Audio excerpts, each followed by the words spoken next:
আপনার অনুভূতি জানব। কী বলছেন তিনি যে এবার শ্রেণী শিক্ষক হিসাবে নির্বাচিত হয়েছেন শ্রেষ্ঠ শ্রেণী শিক্ষক। জনাব আসসালামু আলাইকুম, আপনার অনুভূতি জানার জন্য আমরা আজকে আপনার বাসায় এসেছি। আপনার অনুভূতি।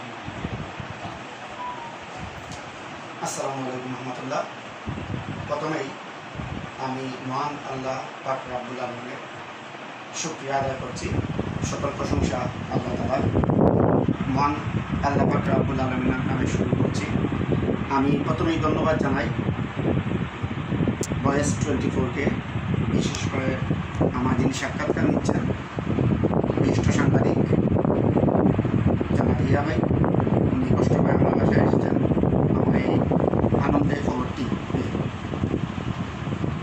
সংক্ষেপে বলতে গেলে আমার অনুভূতি, যে কোনো প্রাপ্য বা অ্যাচিভমেন্ট যে কোনো মানুষকেই একটা ইন্সপিরেশন তৈরি করে, একটা উৎসাহ যোগায়। আমিও এর ব্যতিক্রম নেই।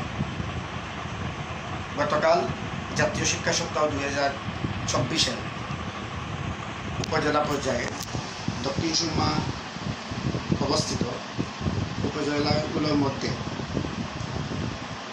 লতিফা শফি চৌধুরী মহিলা ডিগ্রি কলেজে শিক্ষক হিসাবে আমাকে নির্বাচিত করা হয়েছে শ্রেষ্ঠ শ্রেণী শিক্ষক হিসাবে কলেজ পর্যায়ে। আমি ধন্যবাদ জানাই উপজেলায় সম্মানিত কর্মকর্তাবৃন্দকে যারা মনোনীত করেছেন আমাকে। আমি ধন্যবাদ জানাই এবং আমার কলেজে সম্মানিত অধ্যক্ষ মহোদয়, গভর্নিং বডির সম্মানিত সভাপতি, দক্ষিণ সুরমা ফেঞ্চুগঞ্জের সাবেক সাংসদ, বিশিষ্ট শিক্ষানুরাগী আলহাজ শফি আহমদ চৌধুরী মহোদয়কে। উনি নারী শিক্ষার অগ্রগতির জন্য এই কলেজটি প্রতিষ্ঠা করেছিলেন বিদায় আমার সেখানে শিক্ষকতা করার সুযোগ হয়েছে। আমার সুযোগ হয়েছে একজন সুযোগ্য এবং দক্ষ অধ্যক্ষ মহোদয়ের অধীনে কাজ করতে পেরে আমি আনন্দিত। নারী শিক্ষার অগ্রগতির জন্য এই কলেজটা 2004 সালে যাত্রা শুরু করেছিল মাত্র 11 জন শিক্ষার্থী নিয়ে। আলহামদুলিল্লাহ আজকে আমাদের কলেজটি ডিগ্রি পর্যায়ে অনার্স আছে 2টা সাবজেক্টে। আমি ব্যবস্থাপনা বিভাগীয় প্রধান হিসেবে দায়িত্ব পালন করছি। এখন এই কলেজের শিক্ষার্থীর সংখ্যা প্রায় 2500।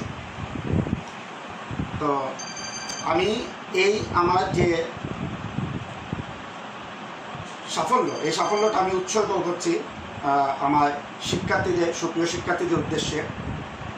আসলে তাদেরকে নিয়ে আমার কার্যক্রম, এবং আমি মনে করি যে একজন শিক্ষক মানুষ করার কারিগর তখনই সফল হবেন তিনি যখন তিনি আসলে সুচারুরূপে সুনির্দিষ্ট উদ্দেশ্য নিয়ে এবং মহৎ এবং নিবেদিত প্রাণ নিয়ে তিনি স্টুডেন্টের ক্লাসে মনোনিবেশ করবেন। তার মধ্যে একটাই উদ্দেশ্য থাকবে যে স্টুডেন্টের শিক্ষণফলটা কার্যকর করার জন্য এবং স্টুডেন্টের ভবিষ্যতে একটা বড় স্বপ্ন দেখানোর জন্য তিনি একজন স্বপ্নদ্রষ্টা হবেন, তবেই তিনি সফল শিক্ষক। আমি জানি না আমি কতটুকু করতে পেরেছি, বাট আমি চেষ্টা করেছি সর্বোচ্চভাবে আমার স্টুডেন্টদের দেওয়ার জন্য। এবং এই জন্য এই কলেজের পরিবেশ, এই কলেজে আমাদের সহকর্মীবৃন্দে আমার সহযোগিতা, সর্বোপরি সবার সহযোগিতায় এবং আন্তরিক প্রচেষ্টায় আমি এই পরিবেশটা পেয়েছি বিদায় আমি এই কার্যক্ষেত্রে সফল হতে পেরেছি বলে আমি মনে করি। ধন্যবাদ। সব শেষে বলবো যে আপনার পিছনে কার অবদান আছে? আসলে আমার মা বাবা নেই, ওনারা থাকলে আজকে সবচেয়ে বেশি খুশি হতেন।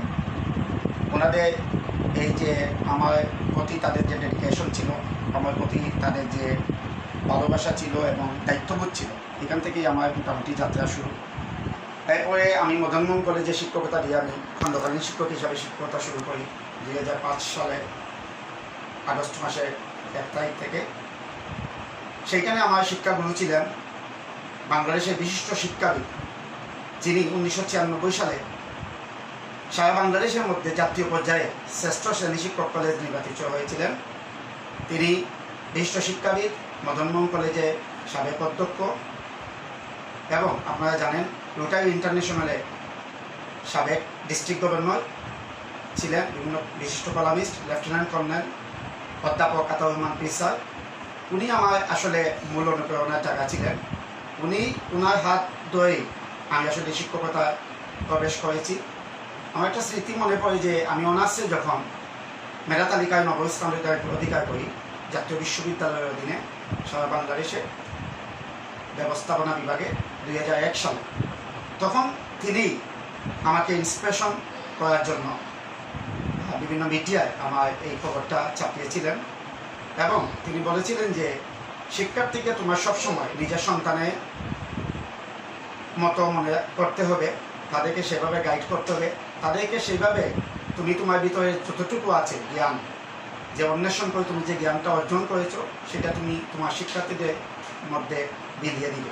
কাজে আমি মনে করি যে আমার শিক্ষাগুরু অধ্যাপক আতাউর রহমান পীর স্যার উনিই আমার আসলে মূল অনুপ্রেরণার জায়গা এবং সেখান থেকে আমি অনুপ্রাণিত হয়ে পর্যায়ক্রমে আমি বিভিন্ন ধাপ অতিক্রম করেছি। আজকে আমার 19 বছরের শিক্ষকতায় একটা দীর্ঘ জার্নি বলতে পারেন আপনারা। এই আস্তে আস্তে ধাপে ধাপে আমি একটু নিজেকে একটু উন্নতি করে নিয়ে যাওয়ার চেষ্টা এখনও করতেছি। আমি মনে করছি যে আমি এখনও সেই পর্যায়ে যাই নাই। অনেক শিক্ষাগুরু সিলেটে আছেন, আমি এখনও শিখতেছি এবং এই শিক্ষার মধ্য থেকেই আমার যতটুকু ক্ষুদ্র জ্ঞান আছে এইগুলো আমি আমার শিক্ষার্থীদের মধ্যে বিলিয়ে দিচ্ছি এবং ভবিষ্যতে ইনশাআল্লাহ আরও জ্ঞান অন্বেষণের সুযোগ থাকলে আমি সেইটা করব এবং ভবিষ্যতে স্টুডেন্টদের মধ্যে সেটা বিলিয়ে দেবো ইনশাআল্লাহ। অসংখ্য অসংখ্য ধন্যবাদ। আপনাকেও ধন্যবাদ আজকে এই অনুষ্ঠানটি করার জন্য, আমার সাক্ষাৎকার নেওয়ার জন্য এবং কষ্ট করে আমার বাসায় এসেছেন আপনি। আপনাকে অসংখ্য ধন্যবাদ। আপনার চ্যানেলকে ধন্যবাদ। 24 বয়েস 24 যাত্রা আরও সুন্দর হোক, শুভ হোক আগামী দিনগুলো আপনাদের। ধন্যবাদ।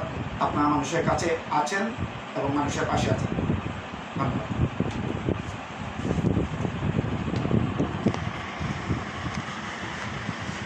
পাশে আছে এক মিনিট